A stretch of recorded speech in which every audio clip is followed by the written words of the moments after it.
కార్యకర్తలను వెంటనే గ్రామం నుంచి వెళ్లగొట్టాలని బీఆర్ఎస్ నాయకులు ఆందోళనకు దిగారు.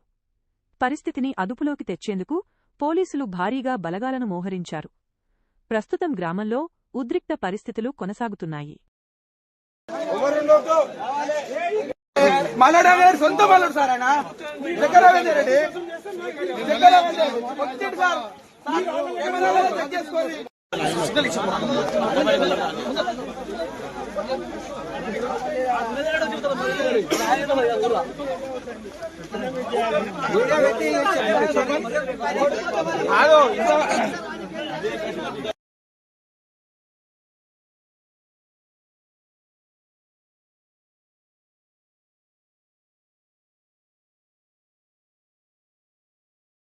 ఎలక్షన్లు రేపు పొద్దున ఎమ్మెల్యే రంగారెడ్డి తమ్ముడాట, మర్రి నిరంజన్ రెడ్డి అట,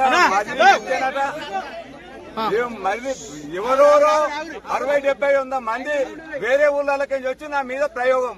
ఒక కౌన్సిలర్ పదవికి ఒక ఎమ్మెల్యే స్థాయిలో గీడొచ్చి గిట్ట చేస్తారా?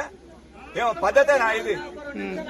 10 కాళ్ళు 15 కాళ్ళు 60-70 మంది లీడర్లు సీతారాంపేట 7th వార్డు మీద ఇదేనా?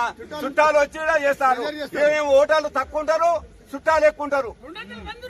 పోలీసు వాళ్ళు ఇప్పుడు గంట కింద నుంచి నన్ను ఇంట పెట్టి అవతల వాళ్ళ కావాలండి పైసలు వంట పెట్టారు. వీడియోలు ఉన్నాయి, మొత్తం వీడియోలు ఉన్నాయి. ఏ కారులు వంచారు, ఎవరు వంచారు, ఏ ఇంట్లో వంచారు అనేది.